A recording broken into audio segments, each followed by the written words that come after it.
forced to win 18 cars.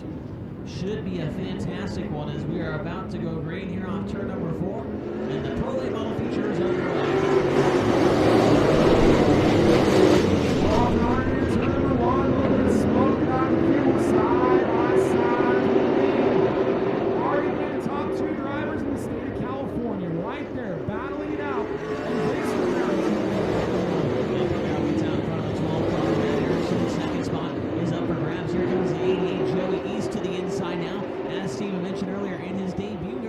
Speedway. He looks pretty good early on. He takes the second spot away. Great move on the 16-year-old out of Madera, California. Just won the junior late model title at Madera Speedway. And now he's up with the adults in the pro late models under the NASCAR banner. And we'll see if he can reel in the 8 car. John Moore puts the move on the number 29 car of Randy Hendrick. And now more to the inside of Erickson.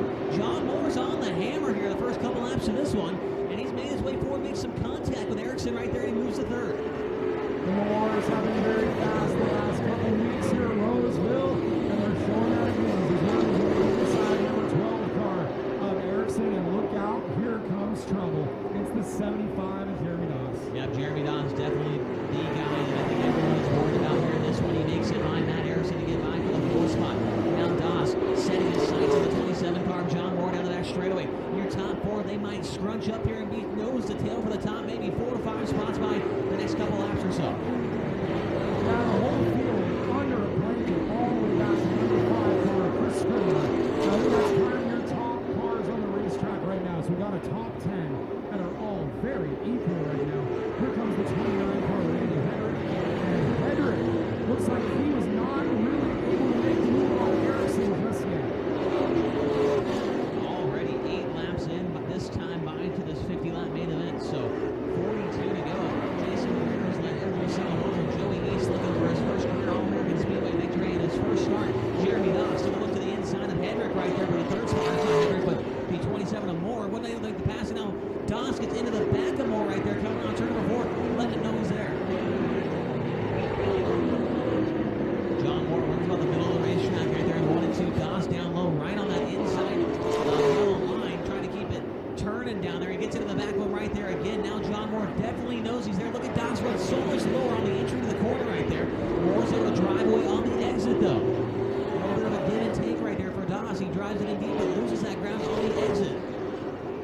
Your top 4 drivers have pulled away from the 5th place car of Randy Hendrick right now. Hendrick has made his way behind the 12 of Erickson. Behind Erickson is the 20 of Cole Moore. Then behind him the 1 of Matt Wendt and the 16 of Michael Mitchell. Jason Romero coming up to the back of the field. He closes in on the number 38 car, J.J. Ferguson. The next car that he will encounter is lap traffic. And we've seen a couple times tonight that lap traffic can play a factor big time. We saw it in the K&N race when Derek Kraus got into Scooter Koga and cut down a right rear tire. Romero makes it by the first lap car with no problems. There's John Moore gets another tap in the back from the 75 of Jeremy Doss. Now Doss looks to the top side in 3 and 4. Moore keeps it down low. Doss went sideways on the 4th. He's on the 4th one right there. Jeremy Doss needs to make work of the 27 and Moore. Already 15 down and 35 laps to go. If he's not able to make the pass, Romero's going to pull away to a sizable margin here. He's going to run out of time. They get by the 15 car of Rick Scribner. Put him 1 lap down in that quick car wash, number 15 car. Car around, middle of turns 3 and 4. It's the 12 of Matt Erickson. Matt Erickson spinning around on the infield, or on the apron, I should say, right there, and brings out the caution on lap number 16.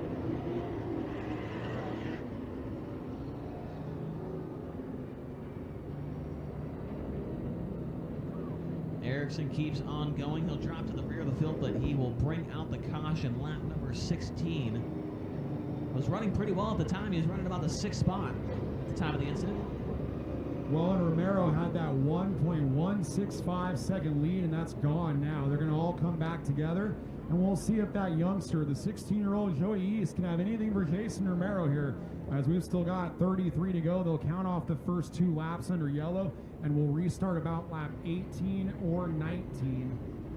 So this will be a pretty interesting run here at the All-American Speedway. We'll see if Jason Romero can end the season on top, it'd be real nice to get a win to go with the 2019 title. It'll be his 4th All-American Speedway title. He won the 2009 late model title and 2 mini stock titles as well. So definitely a guy that's climbed the NASCAR ladder using the All-American Speedway powered by Roseville Toyota. This race also serving as a tune-up for the $10,000 win JM Environmental 100.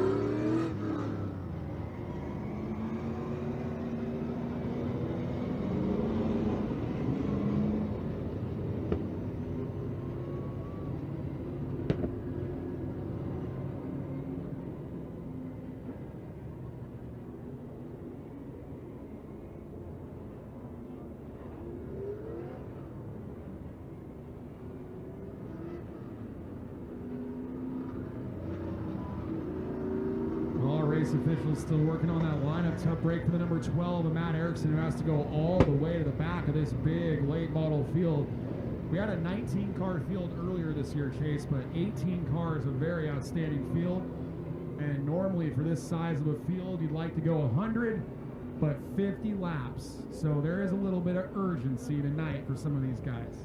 Definitely is, and it's great to see all 18 guys still out there on the racetrack, closing in on the halfway point in this one, so nobody's dropped out. Still got all of them on the racetrack. We've got 2 cars 1 lap down. That's Rick Scribner and J.J. Ferguson. Jason Romero's led all 17 so far. Joey East doing a good job in the 2nd spot. John Moore has been unfazed from all the bumps in the back from the 75 of Jeremy Doss to hang on to the 3rd spot.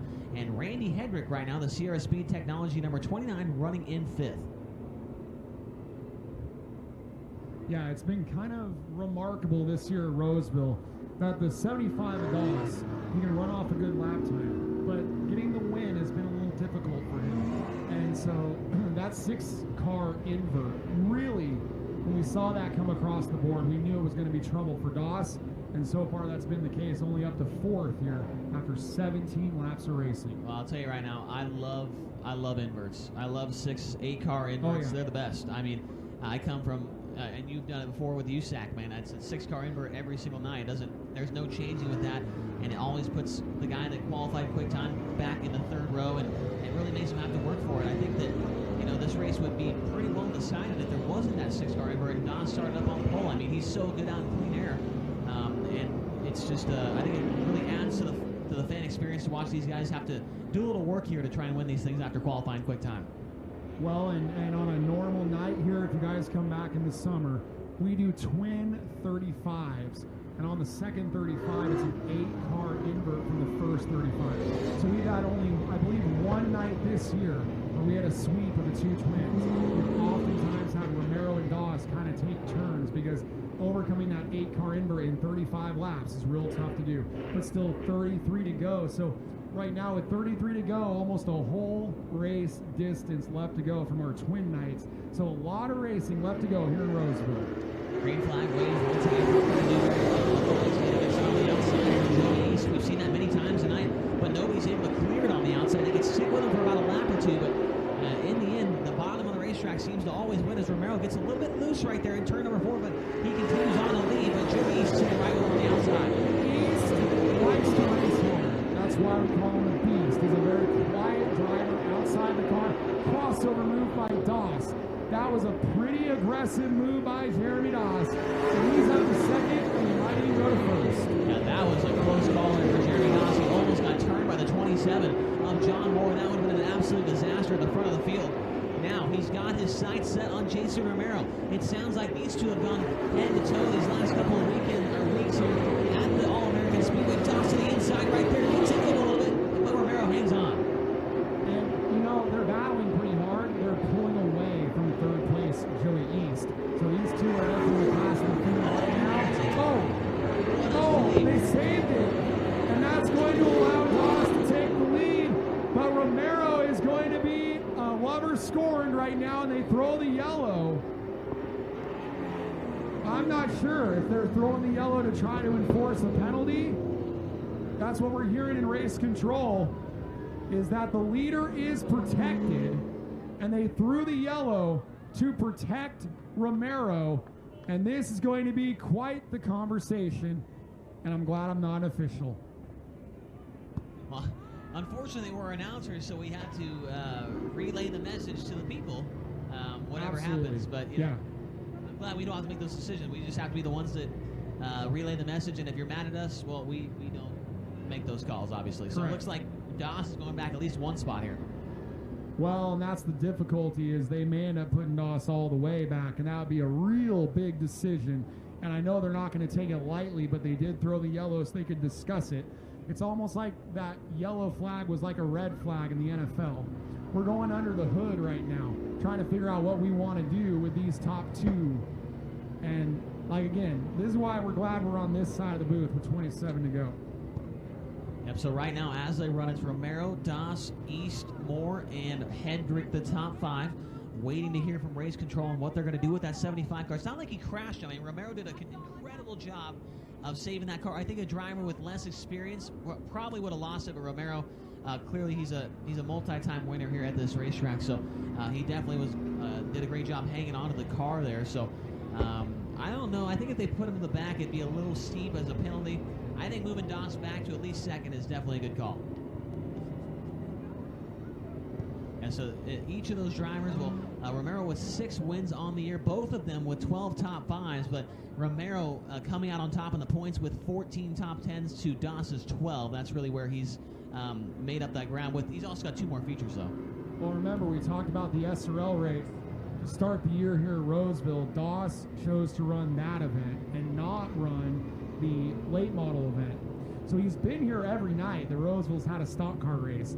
And so they kind of jokingly wanted to be available for some of those season-long prizes like the crate motor, the trip. There was a $2,500 sponsorship, a few things like that. But we had to say, sorry, it wasn't a NASCAR event. But anyway, Doss has been here all year.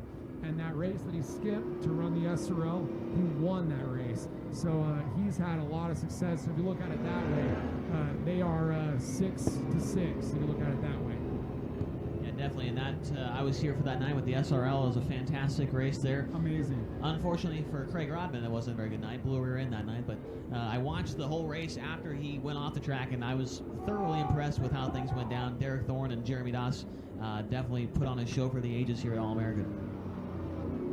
Well, Kenny Newberry's still waving the yellow flag. Jeremy Doss is still in second, so we're not sure what they're going to do here with still 27 to go. So some of those drivers deeper in the order, like the 20 of Cole Moore, well, they've got a lot of work to do, but a lot of time to do it. And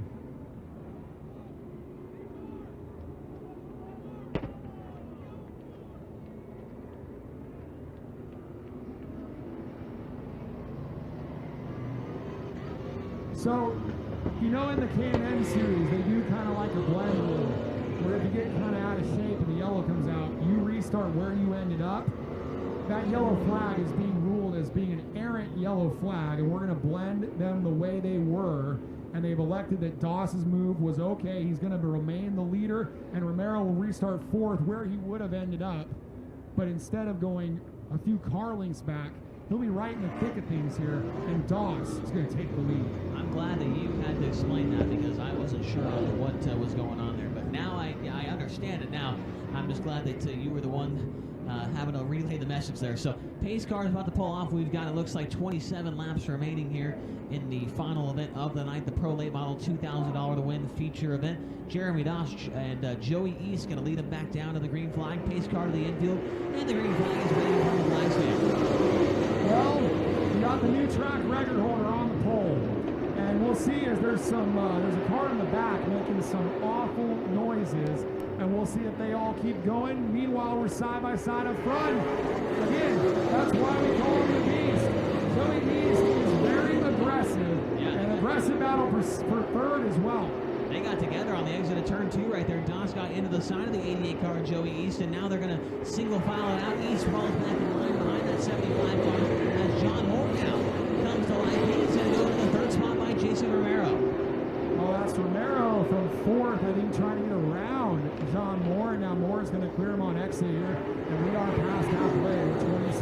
1:24 to go.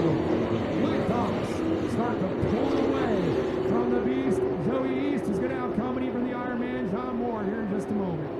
Yeah, Jeremy Doss out there, the only car that has a different looking body than the rest of these guys out there as far as like the dome shape of the top of the race car. Not my favorite look, but oh, and we're wrecking into that. Oh, and it's going to be a significant wreck as they climbed up on top of each other. That was Lance Holm and the 16 car on Michael Mitchell, and I think I missed it. I think somebody went flying off the off ramp to avoid, and hopefully everything's okay down there in turn 2 as well. It looked like I may be wrong. I think I saw a car go flying off the track. See, I don't remember seeing anything like that. I caught the tail end of it, but I didn't see anybody go flying off the track. But there goes 2 cars off the track now. The 88 of Holm, and I can't remember who the other car was. Yeah, that was the 88 of Holm and the 16 of Michael Mitchell. And they were all climbed up on top of each other. No one ever stopped.